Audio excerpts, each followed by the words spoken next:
as a Toronto hockey fan, and that's where this podcast is based out of, Saturday night was heartbreak. If you don't watch hockey, I won't even explain it to you. Just Google Toronto Maple Leafs and laugh. But Sunday was a day of joy because the other team that I root for personally that never wins won its second race in 12 years. Lando Norris with his very first career victory. Tim Hauraney was there. Tim, tell me about the Miami Grand Prix. Where do you want to start? No, Adam, I just want to hear more of your fandom actually for a bit because like this is it's a big thing for you though. It's huge, right? Because you're a McLaren fan. Yeah, you're emotional weekend. McLaren fan as long as I've known you, so it was a big weekend, a big win for your guy. It was huge, and I'm thrilled. I'm just shutting off my phone because it's buzzing and it's going to bother me. But yeah, you know what? Honestly, Tim, like watching it on TV, and I know being down at the race is completely different. Watching it on TV I think it was surprising when Lando got past Max, and then there was the safety car, and there was the spread, and then it shortened up. But Lando pulling away right away was one of the most surprising things. It was like, what, lap 25, 30, something like that. And I said to my wife, I'm like, he's pulling away. Like I figured within a couple of laps, Max would have him just based on DRS alone. But once he got a second clear, it was kind of like, okay, well, and then a couple laps later, he's 2.5 seconds clear, and you're like, is he going to do this? And obviously, the last time I thought, is he going to do this, was Sochi. And I remember that race, and I remember the rain, and I remember he didn't switch to slicks, and it was so heartbreaking, and he finished like out of the points. It was just brutal. And so all that is to say, you don't know until it's done, but it was a very, very happy moment in our household because we're big McLaren fans. And I thought it was so cool to see how the other drivers reacted. There was not a single driver who was upset by that result. They were all like, oh, this is great. We're so thrilled for him, which is Max Verstappen, especially when Max wins. He's more happy when Lando wins. Yeah, I think like Max told me in the media pen, because I had asked him about it, because I was basically just asking him like, hey, you're like, you and Lando are good friends. Like he just, this win, did you get a chance to talk to him or congratulate him at all? What did you say? And he just basically said that if anyone was going to beat him, he said he was happy that it was Lando who beat him because it's his friend and it's a driver he's always wanted to race up against in Formula One because they are so close. But yeah, for Max, he was super like, I thought he was going to be a little pissed when I went to interview him, but he was like jovial. Like he actually was legit happy for Lando. And usually obviously drivers don't like to get beaten. And obviously, Max doesn't want to get beaten, but no, yeah, he actually like was legit like happy for the guy. Yeah, and like when they interviewed him afterwards, the comment about if my mom had balls, she'd be my dad, and what happened with the pylon, and he's like, I didn't like it, so I took it out. Like I'm like, where's this comedian coming from, Max? Like this, I mean, obviously you've always said on this show that he's actually a pretty easy guy to deal with, and great with the media, and always pretty direct. But it was funny to see his sense of humor come out with just by himself. You usually just see it with like Daniel Ricciardo. Yeah, he's great. Yeah, no, he's great. Like, and I like it because Max always gives you, he basically tells you what he's thinking, and being on the other side, obviously of the microphone, it's refreshing to hear that, Adam, because it's you can actually have a conversation with him when you're interviewing him. So, yeah, like on Thursday, I got to talk to him about Adrian Newey, and we talked about it on this podcast already, but just the directness you can be with him, and he'll like he knows, right? He knows that you're what you're looking for. He knows that you want to talk about it, and he'll give you what he's thinking, which is great. I mean, and it's not rehearsed. I guess is essentially what I'm trying to say. A long way about saying it. Yeah, well, and that's, I think that is what makes it so much fun when something like this happens. What do you attribute the driver reaction to Lando winning to? Because you do see drivers from time to time get their first win. I've never seen an outpouring like that. Yeah, he's a popular figure, Adam, in the paddock, right? Like all the drivers seem to like him. He's very social that way as well. I mean, he does like to tease some drivers. I mean, even, Daniel Ricciardo had some really nice things to say about him to us in the media pen.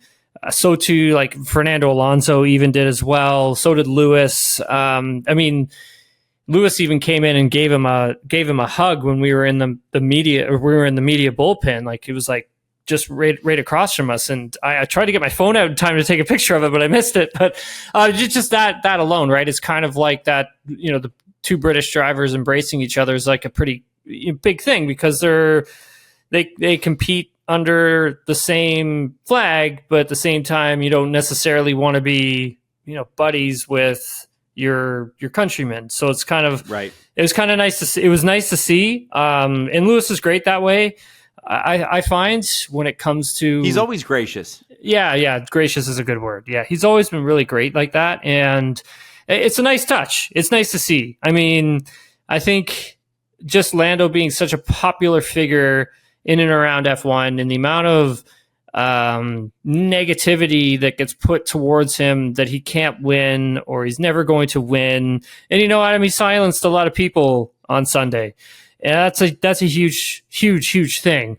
I think, moving forward, if we look at McLaren as a whole, the upgrade package that they brought is, I talked to Charles Leclerc about this, and he was telling me it's no joke. Like the upgrade that they brought for the Miami Grand Prix, he said that's the real deal. He's like, what they've got there is something really huge. And a few other teams had kind of said the same thing, where it's like mechanically, like mechanical engineering, so springs, shocks, dampers, all that kind of stuff. Like they're very, very strong. They just need to add a bit more downforce to the car, and they'll be right up there with Red Bull. Like they have a really great baseline of performance. And now that they've added all of this downforce to the car for this particular weekend, and then moving on into the future as well, they're really happy with what they've seen.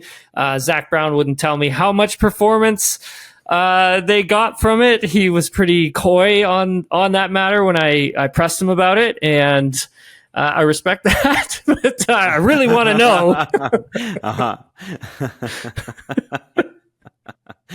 Well, I think the other thing, Tim, is just the fact that, and I was reading about the McLaren upgrades today a little bit just in prep for the show, and what people have said is that this is sort of, McLaren views this as the baseline.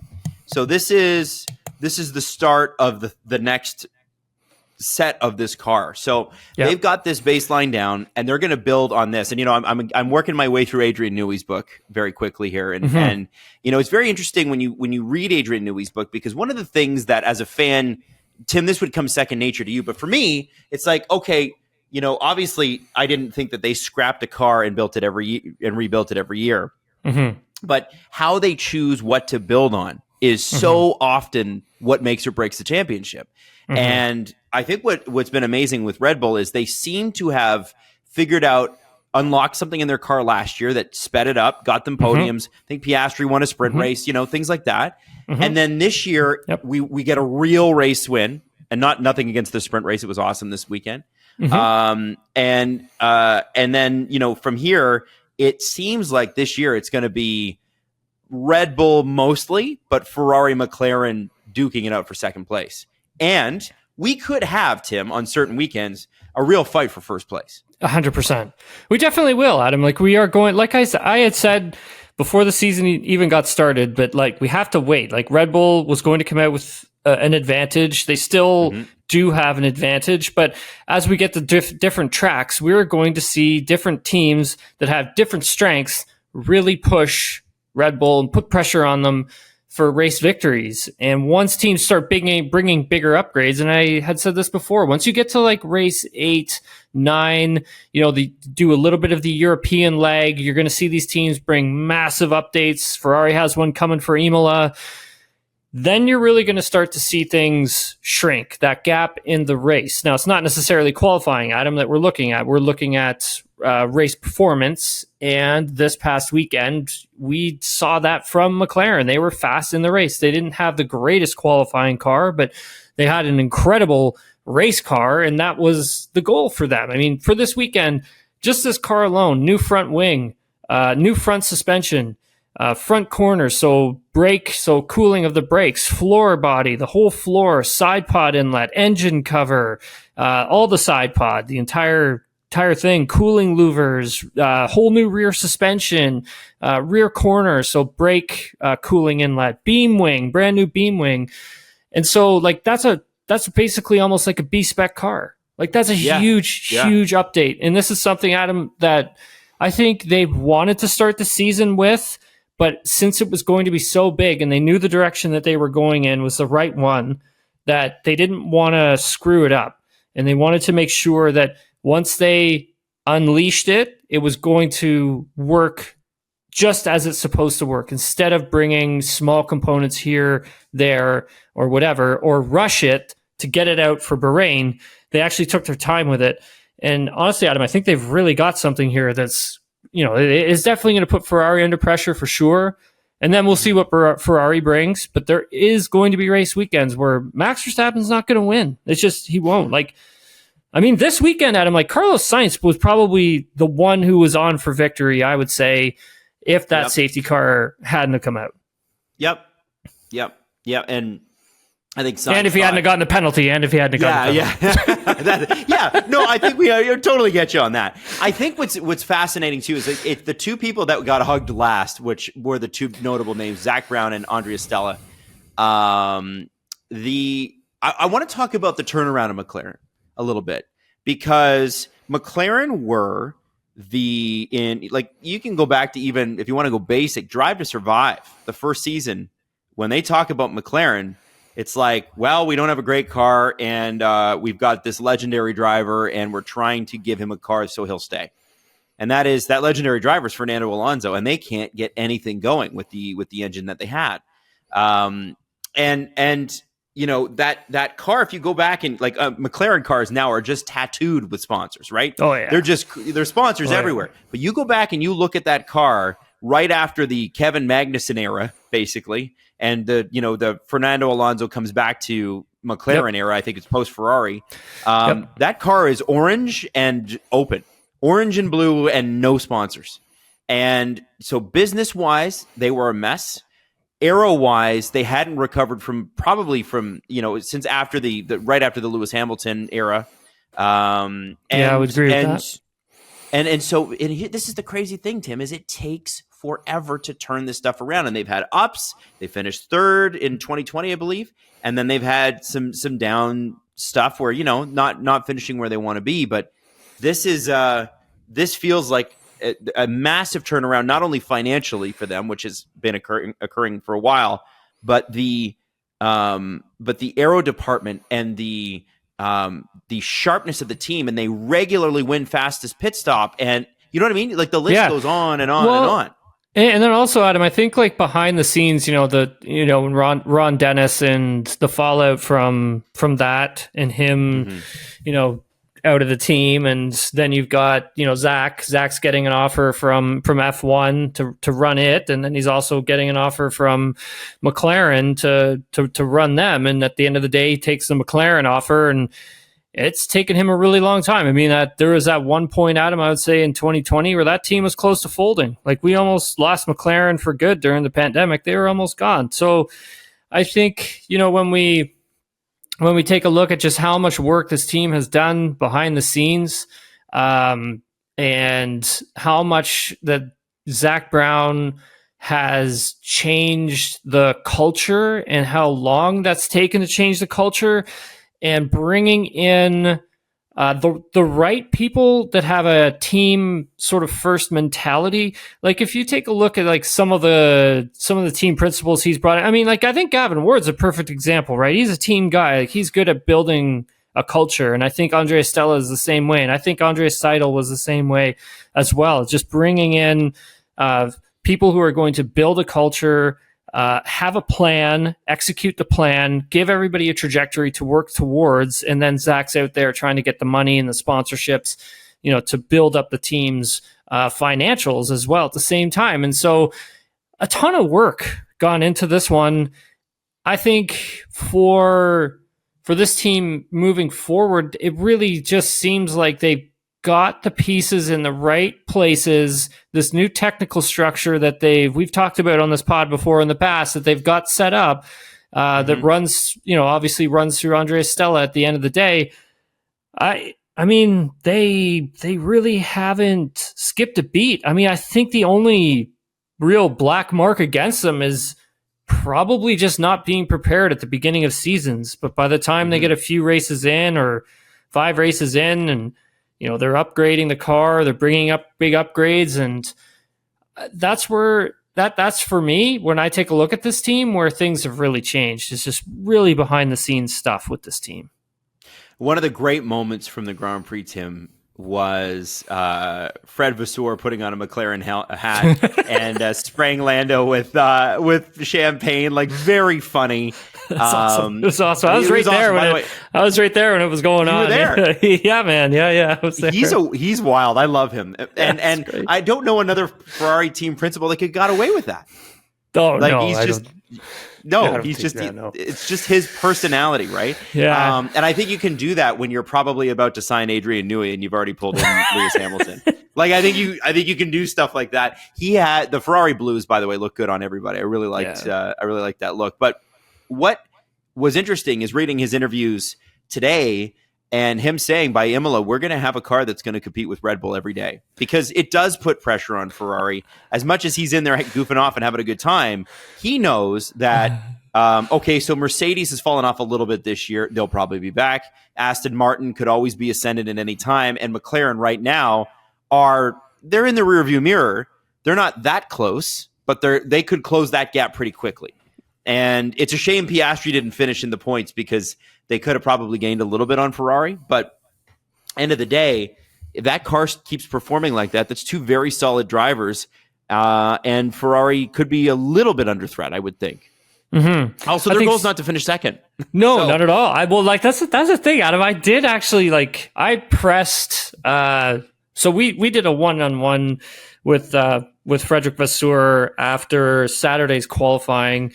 And he was nice enough to take the time to come and actually do a one-on-one with us on TV, following Formula One qualifying. And big thanks to Ferrari for hooking me up with that, because we had a great chat with him. But I pressed him on that specific subject of what he's thinking that this upgrade that for Imola. And I said, is the goal here to just finish second, or is the goal here to compete against Red Bull and try and win this Constructors' Championship? Because I said, right now Sergio looks to be struggling just a tiny bit here in Miami, and we don't know what his future is going to look like within Red Bull, and how is that going to affect what he's doing over there, and that puts them at risk in a way with the Constructors' Championship. And he was trying to temper expectations, Adam, just really trying to calm. But I could just see it in his face that he wanted to say we're coming for first place, that's what we're doing, right? And we're not backing down. And again, with the behind the scenes stuff, when we take a look at Ferrari, and we've talked about Mattia Binotto at that team, and before that, all the other, Maurizio Arrivabene, and all of the just that team and as a whole, just too much interference from the top of Ferrari bleeding down into the Scuderia. I think that Frederick Vasseur is kind of that shield that, protects everyone in the race team, so they can just go focus on racing, focus on building a fast race car. Fred will handle the people above him, because he's at heart a racer. He's always been involved in racing. And I think that's huge. You need, now when you take a look at teams, you can see that the team principals are now starting to become, folks who were involved in racing their whole lives in some form or fashion. And that's usually the team principals that are being put onto teams now. And I think having a guy like Fred at Ferrari, it's a slow ship to turn, Adam, but wow, sure. Has he really gone 90 degrees really quickly with that thing? Well, and he's brought in some big names, and obviously it remains to be seen if they perform. But if Adrian Newey is in fact going to Ferrari, the reality is that everywhere he's gone, he's performed. Yeah. And we outlined the amount of championships he has Oh, That doesn't include some of the drivers' championships where they didn't get constructors. That also doesn't include times where he finished second or third, because that Hakkinen Schumacher rivalry was pretty serious. It's big time. And it was great. It was a great rivalry, and he was a big part of the cars that made that rivalry possible. And Tim, I think when it comes to dealing with a corporation, right? Because that's what Ferrari is. Yep. What I think is so amazing about what Fred Vasseur has done with Ferrari, I think Toto Wolff has done a good job with it with Mercedes as well. Yep. Aston Martin is less involved, as they're not a works team in the traditional sense. Like they're a brand, but it's not their engine. I look at a team like what Bruno Famin has to deal with in with Alpine Renault, and right there, I see the look on your face. And literally the reason that Otmar is gone is because there was a board switch, essentially, like a switch in opinion, and he was gone. And so Bruno Famin has run a rally team before, but never to the, like, you look at Fred Vasseur, was it F3, F2? He was Lewis Hamilton's like team principal. Like, this guy is well accomplished, and you're looking and you're seeing the results, and it feels, I mean, he took over 18 months ago, but it feels almost instant how much of an impact you can make with a big brand, with the kind of resources and money and reach that Renault has with Alpine. It doesn't make sense that they're here, although when you look down under the cover, it kind of does. It's just you make such a great point, Tim, in saying that he is, the way corporate people work and the way race teams work are completely different, and you need somebody to translate that language. Yeah. You need someone to separate. Yeah, you need someone to separate it, right? You need to make sure that, you know, the corporation is not getting involved with the racing side, because it can really take a team and steer it in a wrong direction, and they can really screw things up when they get involved. So that's why you need racing people who are running the ships. They may not be like the greatest PR savvy, whatever you want, but are they getting the job? They will get the job done that needs to get done. And that's the most important thing. I mean, you even look at like Mike Crack. I mean, coming over from DTM, like that's a guy running Aston Martin now who's like steeped in racing, right? Like that's like he is racing, right? And I mean, he's done a remarkable job out of going from like Force India to Racing Point and switching it to Aston Martin, and them coming fired out of a cannon at the beginning of last season. And so like, there's a big thing to say to have racing people leading the teams, and same thing goes with McLaren. Andrea Stella, he's a Formula One guy through and through. He's an engineer. He knows an F1 car inside and out. And you've got Zach there again, former race car driver, then turned into marketing for racing. Now is obviously the CEO of McLaren. So that's just the way it kind of works in motorsports. And I think for Ferrari, it's a good thing that they've got a guy like Frederic Vasseur there. That just, it's smart. And Adam, I'm excited for Imola. I'm excited to see I'm excited to see what I want to know, because either way, it's a story, Tim. Whether it's good or it's bad, it's a story. It's a story. 100%. And it's against, it's in front of Italian fans. And oh man, I'm so excited. We're gonna have Gavin Ward on soon, and I want to talk to him a little bit about the McLaren stuff, but also what it's like to be in a position where you're so close to first, and then you got somebody so close on your tail who wants your second place. I think, and like it's awesome. I love this. It's great. Sport is amazing. The sport is amazing.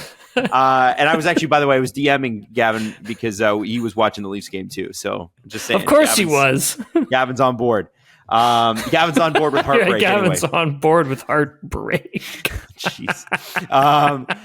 So let's talk about the rest of the field here. I think obviously Sergio didn't have a great day. He admitted that in his Instagram posts and his interviews, whatever. I don't think that Max had the best day either. They did find some damage on the floor, not surprising.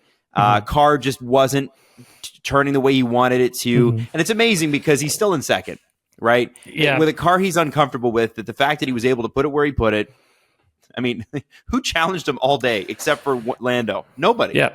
Well, I mean, right? I think eventually, like, Carlos would have been in the mix there. I think Charles would have been in the mix too in the second stint. I honestly think like Ferrari probably would have had one of their drivers pushing Verstappen for the win if we didn't get the safety car and Max didn't get any damage to the car. I'd still think there would have been it could have been close. I think it could have been a Ferrari victory. But I mean, Max wasn't happy with the car all weekend. And you could see that he just wasn't comfortable at all. You could see it in free practice 1. He had lockups everywhere, squirrely with the car. He had trouble keeping the power down when he needed to keep it down. And then same thing goes for qualifying. Like, he was actually shocked when he had gotten pole. Like, he didn't think he was even good enough to get pole this weekend. Like, he thought he was going to get beaten. So that's when, you heard that team radio. He's like, what? We got pole? Like, no one else beat me? Like, what the hell? Like, he couldn't even believe it. Right. And I think a lot of us couldn't, because I thought he was going to get beaten as well. Yep. For him, Adam, like, it's impressive to like watch him work, like he's man, he's like a friggin' surgeon sometimes. Like, he just goes out and just kicks a whole bunch of ass, comes in, wash, rinse, repeat. But this weekend the team bringing just a small little upgrade for the car. Again, they haven't had a massive upgrade either, and we're not sure as to what their plans are with that just at the moment. But I think they brought in an upgrade to the floor edge, and that was pretty much it. But Sergio is a bit of a concern, I think, this weekend too. I mean, he was off the pace this weekend, and we're that seat at Red Bull, right? That second seat at Red Bull is open, and it's rumored that Carlos is not going to sign with Audi now. Yeah, that's what I heard as well. I think, and in total, do you think that's true? Yes, I think he possibly could not sign there. Yeah. I think for Carlos, man, it's just he wants to go somewhere where he can win.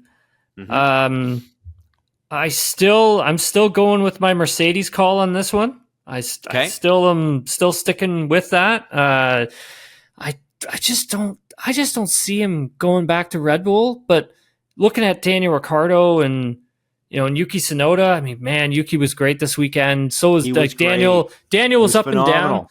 Was up and down. But I think for Daniel, he now understands. And speaking with him this weekend, it sounds like he understands like what exactly he's doing wrong and what exactly he needs from the car. And it kind of just seems like he knows the directions that he's going in. And I spoke with Laurent Mekies too, the team principal, and he's actually like pretty happy with what Daniel's doing and the progression that he's making. They're happy with where he's going with things, as long as he's not going out there and crashing cars, right? Like that's the thing for them. And that P4, Tim, was pretty massive. I mean, he raced really, really well. And it's so funny because that morning sprint race, to go from that to a bizarre qualifying where it just didn't come together for him, the lap he put together on that sprint quali was amazing. It was amazing. It really was. No, it was. And I think also he probably, I think, could have qualified a little bit better, but for the main Grand Prix, but actually qualifying was a weird session for everyone, not just Daniel Ricciardo, but it really seems like there was a massive spike, not only of track temperature, but I think that affected the soft tire that he was running, because he said as soon as he kind of took it out for that final push lap to try and get himself into the next round of qualifying, he said immediately he just felt it sliding all over the place. It was just almost like the track temperature had gone up so much that it had heated the surface of the tire way too much. And that was actually something I was speaking with. A technical director about this for an F1 team over the weekend, and they had made mention of some of the issues they were having with the tires because of the track surface and just how much it was heating up, like the asphalt that they had used in Miami, and how much of the heat it conducts. and they were saying like they were getting temperatures well over 50 degrees, and that's heating the tire. So not so much thermal degradation, but like external degradation is something that actually really caught them off guard with the temperatures here. And I think that was one of the things that really caught Daniel out. Well, that it does happen. It seems like that car though is something else. What Yuki Tsunoda was able to do with it on Sunday. It's tricky. Yeah, but also performs. Does perform. It does, but it's kind of like that we were mentioning earlier. Trying to get the car in the sweet spot. It's for them. It's the same thing, I think, Adam. Where it's like they're trying to figure out, where is that sweet spot with the car for each track that they go to. Right, and they have to. It's not a car that's going to be generally good, right? Exactly. They need to really set it up properly. Yeah, but 100%. Credit to them because that was the worst car on the grid last year. Oh, yeah. It really is it's a vast improvement for them. I want to talk about Kevin Magnussen just catching strays all weekend long. Defending hard to the point of just madness in the sprint race with Nico Hülkenberg, and then kind of doing it again in the main race. I mean, what did he have? Almost a minute in penalties. I lost count after 30 seconds. Yeah. With between the two races, it's got to be close to like 40, 50 seconds here. Yeah. And that is just massive time. But this seems to me like a guy who would really like to retain his spot next year and is playing team ball and is saying, listen, I think you got a rookie coming in next year. Let me be the guy that can protect him. Watch me protect Nico, who has raced really, really well for us. Yeah. And if it's going to be Ollie Bierman, if Kevin Magnussen is willing to defend and to teach, he might be the guy that for the next couple of years is a good mentor. Yep. I mean, he was, where should I start with this one? There were a lot of team principals, Adam, that I had spoken with on Saturday. Thrilled. I bet they were thrilled. Were not particularly happy with what Magnussen was doing. Why? Well, I wonder why. He's setting the precedent, right? Right. And so what does the FIA do? That's the question is, do you bring him in?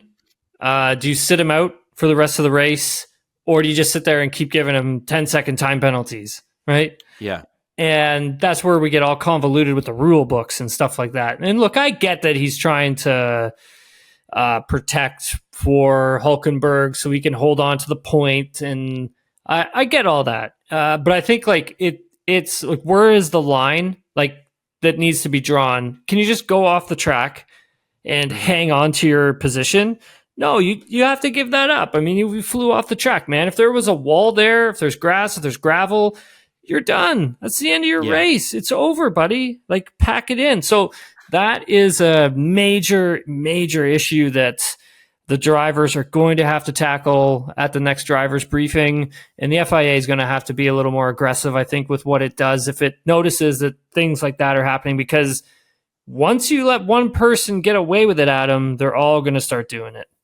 Right. And they were pretty harsh. I mean, he had, how many penalty points does he have? I think it's 10 now. Oh, he's got 10 now. Yeah. Yeah. So it's a lot. He got 3 more this weekend. It's significant. I think, what is it? He needs 2 more, and then that's a race ban. Yeah. Yeah. And you never want to get a black and white flag either. And just. But I mean, that's the thing though, Adam. It's like, where do you draw the line? What would you do? What would you do? I mean, think about this for a second. You've got a driver, again, like I had said, just, flying off the track, doing the most ridiculous things at some points just to try and hold everybody up so his teammate can get away so they can hold on to some points. If you're the stewards, what do you do? Because I would have brought him in and I would have made him sit. I would have given 10-second stop and go penalty. Right. Yeah. I mean, it's I think the next time, I'm sure they warned him. I'm sure the next time if he does it again, because it's interrupting the race. It is it is. And I know he's doing it for his career. I know he's driving guys nuts out there. I don't think that's ever bothered Kevin Magnussen. But there were some times like he made a really weird choice too to try to pass somebody. I forget who it was on a chicane early in the race. Remember, there was it was Logan Sargent, was it not? Yeah, I mean, and that was that. I asked Logan about that, like if he knew that Kevin was like right up beside him like that. He's like, well, I checked. He's like, what did he say? I believe I'm paraphrasing here. He's like, I checked my mirrors when I came out of turn 2, and he's like, I knew that he was kind of close, but I didn't know how like close he actually was. So essentially, I'm going to go for the apex of turn 3, which Logan should do, by the way. I mean, I think like Logan's like well within his rights, and I don't know what the hell Kevin was thinking. Yeah. Like, I mean, like there was no way that was happening, man. There was no way. And that sucks for Logan, right? Like it really does. Like who's dying for a good result. Yeah, he's dying for good results, right? He had a good sprint race. I actually think with the amount of pressure that he had on his shoulders for Miami, like he actually did a really good job. I mean, considering he outperformed Alex Albon for most of the weekend. Like he actually had a really good weekend. And so, I felt bad for him. Like that took him like completely out of the race. So I honestly don't know what Kevin was thinking. Like it was just a rough weekend for Magnussen up and down, I think. Do you think the team's happy with it though? I mean, if they're getting points for sure, right? Because at the end of the day, it's like we're talking tens of millions of dollars, right? So it's like, I mean, we get 1 point, we get 2 points in Miami, whatever it turns out to be. I mean, Hulkenberg didn't get a point in the main race, but he did get, some this weekend. And it's kind of just like, okay, well, what does that add up to at the end of the season? Does Kevin's penalties that he, accrued over Miami Grand Prix, does that outweigh like tens of millions of dollars that we're going to win by the end of the season by finishing whatever 6th, 7th in the constructors, right? I mean, obviously you would take that. So yeah, it's a funny sport that way. It's crazy. It's crazy. It was cool to see.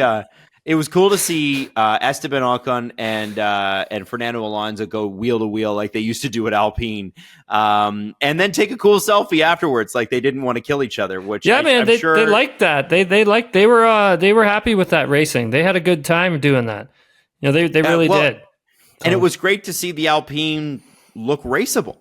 Yeah, 100%. That was big. That's big. Yeah, I talked to Esteban about that after. So I was like, what did I say to him? I was like, hey Esteban, like this looked like it was actually a really good result for the team this weekend. You guys brought upgrades back in China, so this is your second weekend with the full upgrade. I said, if you were to go back to Bahrain and where it all started, and you were to come to here in Miami and see where it's gotten to, I'm like, would you be happy with this turnaround that the team has taken? He's like, look, he's like, those are really kind words you're saying. He's like, I really appreciate the nice words. He's like, but we got a lot of work to do here. I like that though. I like that. It was a good answer. It's a great answer. Did you hear the reporter talk to George Russell? Actually, I meant to bring this up in Orlando part of the show, but they said, George, you're no longer the last British driver to win a race. How do you feel about that? And he said, that's a very negative way to say that Lando won. Again, another guy who's very, very happy for him. What did you think of Mercedes this weekend? Because they seem to be in a place where you just are not used to seeing that Mercedes logo, which is mid-pack. But Lewis was having fun out there, he said. Like, he was saying that like he was having fun with the race. Like, he even told me that that he enjoyed the heck out of the race on Sunday. He enjoyed the hard racing.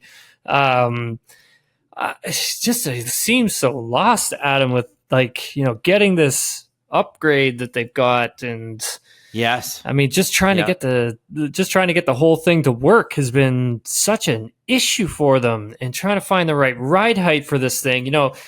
I did a really cool sit down interview with Andrew Shovelin on Saturday, which we're going to debut on TSN. It's a really technical piece, but we were talking about the floor and the floor of the car and how important that is. And, I learned a lot from just sitting there chatting with him for 15 minutes or whatever, but it just sounds like, Adam, that they are caught off by different tracks that they visit and determining what is the proper ride height for the car and the floor itself. And it's like they get caught off by the heat and the humidity that was here in Miami, or cooler temperatures. And then, well, how's that affecting the tires? And so they're still in this huge learning phase with this new car that they've developed. And man, it just seems like they're going to be in this situation for the rest of the season. I don't see it getting any better, and hence Lewis Hamilton leaving, right? So, yeah. Well, and it makes your Carlos to Mercedes, I don't want to call it a prediction, but your thought, Carlos to Mercedes, you wonder, okay, if he wants to win, there is a Red Bull seat. Mercedes looks further away, but we, again, 2026 are they is going to be real quick. Again, Adam, if we look at it, like, are they as far as like Sauber? Are they as far as what Audi is going to be? Like, who is to say that Audi's going to come in and, kick everyone's ass? I mean, I don't think that's happening. But no, you're right. I think Mercedes has already gone through a full regulation, full power unit change, and they've come out the other side as the fastest team. So they could do it again. Yeah, easily. They could do it again. Now, you saw Adrian Newey down at the track. Yeah, you saw him walking around, just walking around. He was on the pit wall. I saw everything him all weekend. Christian Horner had a really nice Instagram post about him, that sort of thing. What did you think? What were the vibes? I saw the two of them leaving. I saw the two of them coming to the track. Like, I literally passed both of them. They both walked past me as they were leaving the track one Saturday night. Okay. And I was like looking like, wait a second. I thought you two weren't, too tight anymore, but you're leaving the track together. Interesting. I think, watching Adrian walk up and down the grid on both Saturday and Sunday was really fascinating, because essentially, Adam, I kind of followed him. Like, oh, good. That's a good reporter, Tim. That's what you're supposed to do. Because I really wanted to ask, get some questions, because he didn't have any PR around him. But then again, I didn't want Red Bull to get upset with me, so I kind of kept my distance. I let him do his thing, took some pictures of him, and I managed to get a picture of Michael coming up and poking him, and then him turning in shock, and then all three of them, Mario Andretti was there too, having a laugh, and I managed to get a picture of it. I was wondering what he was saying. Yeah, people were speculating about that too, by the way. Maybe Andretti's. Yeah, I was wondering what he was saying. IndyCar. Yeah, I was wondering what he was saying to him. I was like, "Hey, we have a new challenge for you, Adrian. Would you like to come and help us with it?" I was wondering what he was talking to him about. But that was really fascinating watching him. He has this red book that he takes everywhere with him, and literally whenever he sees something on a car, he opens the book and he starts writing down ideas and thoughts of everyone's car. So I followed him from, where did I follow him from? I picked him up at Carlos Sainz's car, P3, and I followed him all the way back to George Russell. And he was further back. I think he was P11 or something like that. And so I watched him go through all the different cars. He stopped at McLaren for a while and took a good look at that thing. But he was really interested in the Mercedes. He was really, really Really? Yeah, he was really looking at what they were doing. And he was making notes and stuff. And I found that so fascinating. Oh, yeah. I just want to take a look at that book and what is he writing? Yeah, well, I think he even, or his wife posted about it. Amanda Newey posted about it. And they're she's like, the notebook's getting a lot of play this weekend. So, and it was him with the notebook right next to him. So I thought that was awesome. Funny. Awesome. Yeah, it was great. Really, really good troll job. Love that. Dude, his story. I love that they have a sense of humor about it. Yeah, I know. His story is going to be fascinating to watch and follow. I mean, because he essentially at the moment, he's kind of saying it's time for a break, going to take a break or whatever. And I'm thinking, that break's going to be 2 weeks. And then you're signing somewhere else. That's your break, right? Yeah, exactly. Honestly, Adam, I think he ends up at Ferrari. I really do. Yeah. Well, and it seems to be right. Ferrari will be like what the Miami Heat were in 2011, just a super team. Oh yeah. But then the performance metrics will have to kick in. So it's cool to think about, but then you got to perform. So we'll see what happens there. Yeah, good point. Hey, Yeah, so really Tim, there was a rumor today or a theory that along the lines of if Carlos Sainz were to go to Red Bull, Kimi Antonelli is somebody that Mercedes desperately want to keep in the system, and they probably want him to season a little bit more in F2, assuming he doesn't win it this year. Yeah. Because if he wins it, he can't race in F2 anymore. Yep. There was a thought that a guy who might be out of the job that they are familiar with is Valtteri Bottas, because it's not looking like Sauber is going to bring back either driver. Although right. Bottas is a good qualifier and he's a good, solid driver and good guy. Would that make sense? I know that that's not likely, but would it make sense? Yeah, it would. I would have him back. If I were Mercedes, I would definitely have him back. I mean, he left on good terms. Honestly, he did everything that was asked of him when he was teammates with Lewis Hamilton at Mercedes with their run there. And I could see him being a good support for George Russell as well. Like, he would not be a bad person to have on your team. Technically speaking, he's very sound. He knows how to help a team develop a car. So, I mean, that would make sense to me. And yeah, you're correct in saying the Sauber is most likely not going to keep either Zhou or Valtteri. Again, we don't know who's going to fill into that second seat beside Hülkenberg at Sauber for next year. But I think Valtteri is still such a seasoned veteran with so much experience that I just couldn't see him like not on the grid next year. I think he has. I think he has to be. So it would make sense, right? Mm-hmm, 100%. It would. It definitely would. Like, if I'm Total, I definitely am keeping his agent close by on speed dial and being like, hey, you want to come here for a few seasons? But yeah, then again, we have to see what happens with Carlos, because I'm just going to keep saying it, man. I just think that's a good fit. Yeah, it is. It is. Well, here's the thing with Valtteri is if it's not there, then the only other team that seems to make real sense to me would be this team he's on, right? Or Haas, right? Like, Magnussen's up. Magnussen's up, so I mean, there's that as well. Like, there are options for Valtteri to move around. If Williams decide not to keep Logan Sargent, I don't know where they're at on that. I think it's too early in the season to even know. Way too early. If they were to decide to move on from him, would they go a veteran route, or do you think they'd go another rookie? Because I could. Like, again, right? I don't think they're like. I know James wants to develop the drivers that they have in their driver development program because they've spent so much money on them. But at the same time, I don't think he's got someone who's ready yet to just come to the fore. I think that relies on a more seasoned veteran. You're either keeping Logan around or you're going for someone who has a little more experience.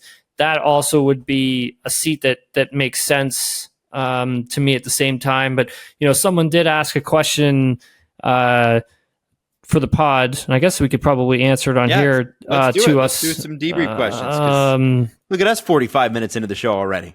Dude, it doesn't even feel like it, man. There was so much stuff from this race, man. Like, isn't it wild? Oh, I just can't believe it. It was, a great race, obviously. Let me see here. See if I can find it. So in the debrief, we have a question that regards. Where the heck is it? Oh, I think it's from Tamara Sutherland. Is that the one? Nope, that's not it. Sorry, everybody. I'm just trying to find. Essentially, the question is asking, is Logan... Oh, is the rumor around Antonelli replacing Logan Sargent in Imola true? That's from Hassan Salim. Sorry if I pronounced your name wrong. The rumor is false. I think... I'm not too sure where it originated from. I don't want to say where I think it was from, but... Mm-hmm. Logan won't be replaced in Imola.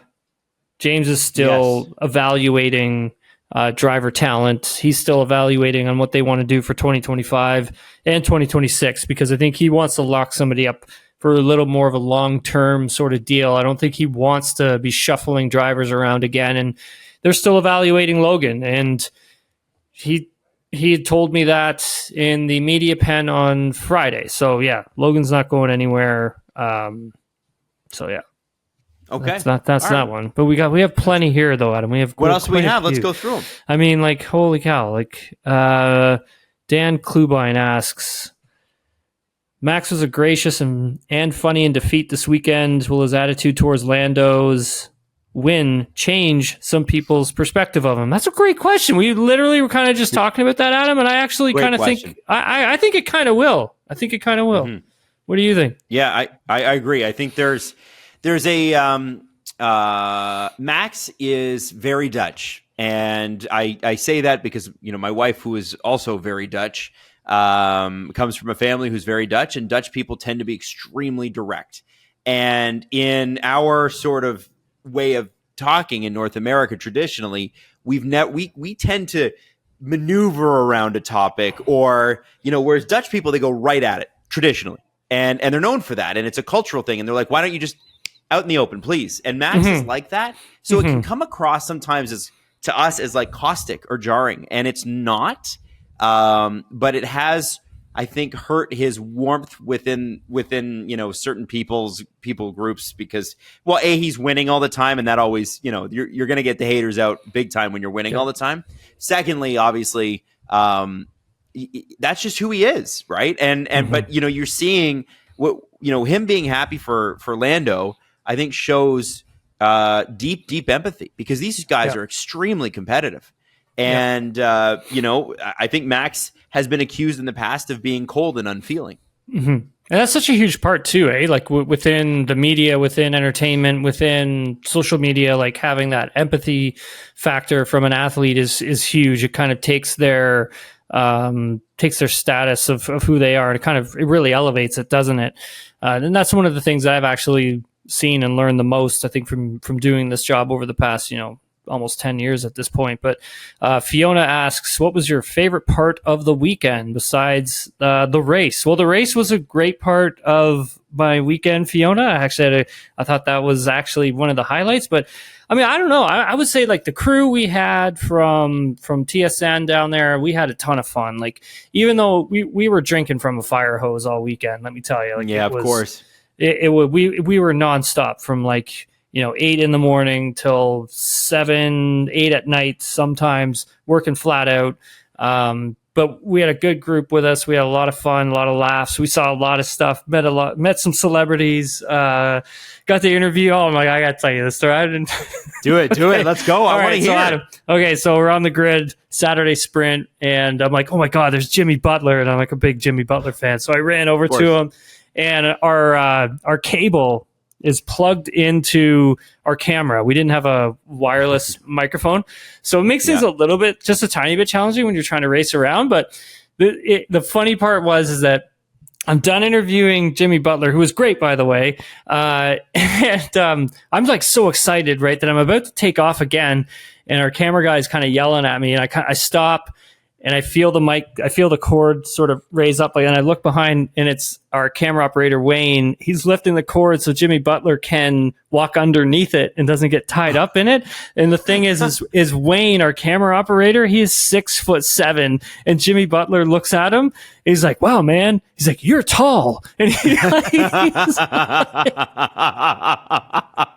That's awesome. It's freaking funny. Fantastic. And I think the other one's. By the way, you always want a tall cameraman. You always want a tall cameraman. Yeah, they shoot down. You want to be shot down. Yes. Yeah, for sure. The other part, I think, was Sunday. I was doing a bit of a grid walk, and we ran into Lindsey Vaughn, and it was such a weird space that her and I were in. I've got a picture of it. We were literally like sardined in, like we were encapsulated with people, and you couldn't move. And it was 50 degrees with the track temperature, the cars, the sun, and I'm just sweating buckets. And I look at her and I'm like, hey, Lindsay, I'm trying to wipe sweat away. And I'm like, I'm really sorry. I'm like, can I, 2 questions? She's like, absolutely. And I'm like, okay. I'm like, hey, you're joined by Lindsey Vaughn. I'm like, hey, Lindsay, thanks for taking the time for us. Really appreciate it. We're kind of jammed in like sardines here. And she's like, she started killing herself laughing. She's like, sardines. And so I can't remember what the line is, but we were talking about Max and she dropped this line where she's like, what do they say about him? You know, all I do is win, win, win. She started like singing the song and stuff. I'm like, oh, right on. Like, this is awesome. But I'm like sweating all over her, and I'm like apologizing for sweating. As soon as I turn the mic off, I'm like, I'm really sorry. I'm sweating all over you. You she might was be totally one of the most cool. polite. Yeah, you might be one of the more polite reporters. Remember, she's met reporters from all over the world, and they're not all nice, man. Yeah, that's true. Who else did we meet? Yeah. We met Jerry Bruckheimer. Got to interview him. Wow. He was cool. So he said that told me the F1 movie should be out. I believe he said summer 2025. Cool. They still have a lot of shooting left to do. Who else did I get to? Darius Butler. That was cool.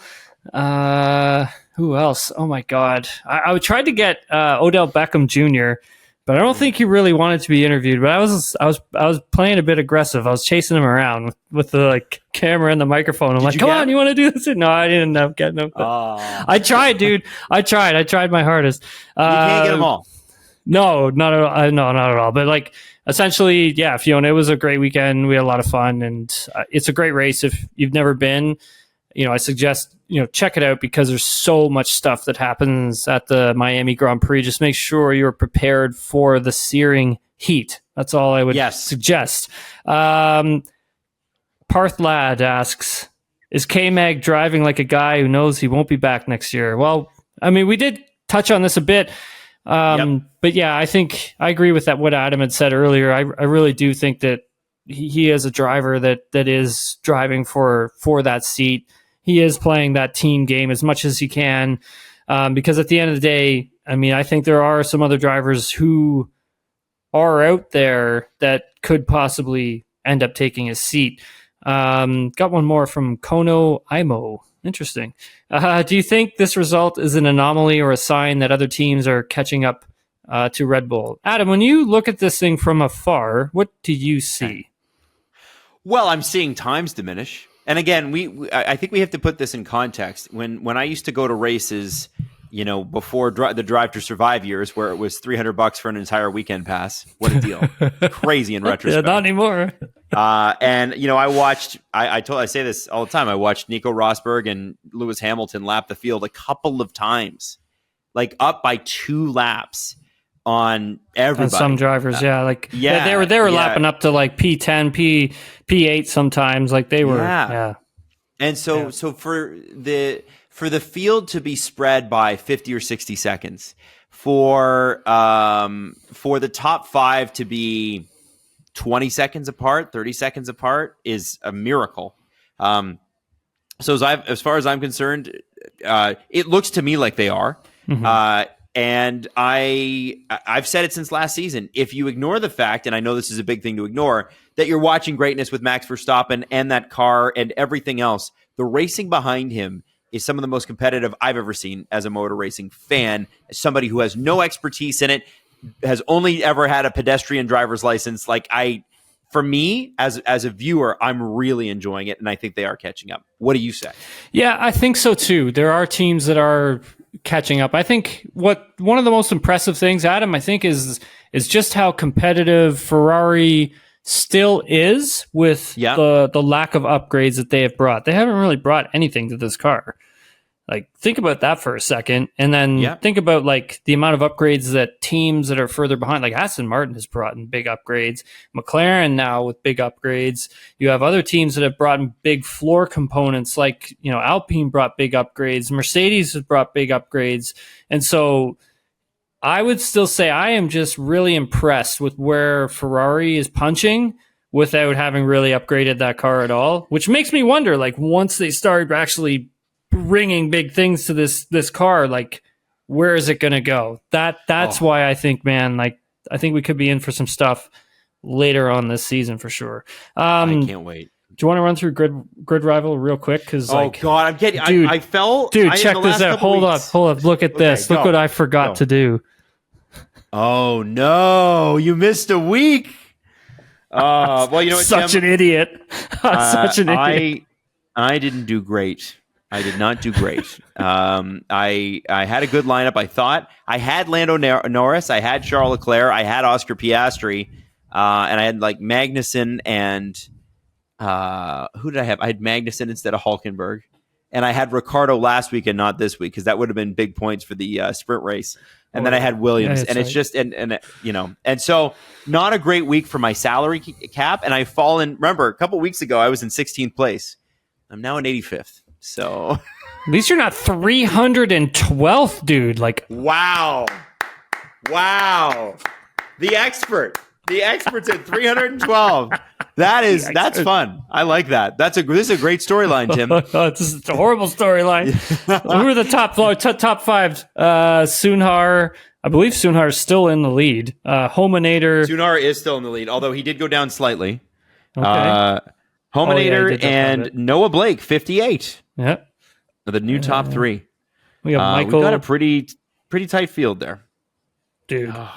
I'm excited to see where this finishes with this group because that top 5, that top 10, dude, even like how far back does this go? Even top 20 still in contention to win this thing. That's crazy. Absolutely. Hey, listen, I'm still in contention to win this thing at 85. Yeah, well. I'm coming back. Adam's rallying. Yeah, you're damn right. You're damn right. Rallying, big comeback coming up. I'm coming back here. up through the field like Piastri right at the end there. I might even finish in 12th. Man, I felt bad for Piastri. Like he was having a great weekend. 50% of the upgrades. So Lando obviously getting the full upgraded package, and Oscar only getting just a small. I think they even took more off of his car after Norris had his incident in the sprint race, and so for Oscar to really punched above his weight in the race on Sunday, getting up as far as P2. I mean, he was looking strong. So yeah, felt bad for Oscar at some points, but good hard racing between him and Carlos Sainz. I like that a lot. I like that racing. It was good, man. I like the racing between those two. It's solid. I love that stuff. Yeah. That's what you want. You want tough racing. And it was fair and no controversy, just good old fashioned race. Yeah. Tim, I glad to have you somewhat home. I know you're with family right now, but I'm glad you had a good time, man. It seemed like a fantastic time, and we're gonna have a lot more content, obviously later this week. But it's been an exciting time, and there will be other races. What's the next race you're at anyway? Canadian Grand Prix will be the next race. Yeah. We're already talking about Canadian Grand Prix. I know, it's great, man. I think we're almost there, dude. Literally, like we're a month away. Yeah, Let's go, buddy. I'm so jacked for the Canadian Grand Prix. We're going to let Tim get back to his family. We'll have another Nailing the Apex later this week. Thank you so much for tuning in. No, Adam, thanks for having me. Appreciate it. This was cool. No, I had a lot of fun in Miami. Thanks for everybody who wrote. That is Thunder and Lightning for those, if you didn't hear that. Just Thunder and Lightning here now. That actually kind of scared me for a second. I was like, oh my God, what was that? Yeah. I kind of jumped out of my seat. Adam, Miami was awesome. I had a ton of fun. Thanks to everybody who asked questions today and who kept asking questions all weekend because, it was great. I really enjoyed myself. But thanks for taking the time to do this, buddy. I really appreciate it.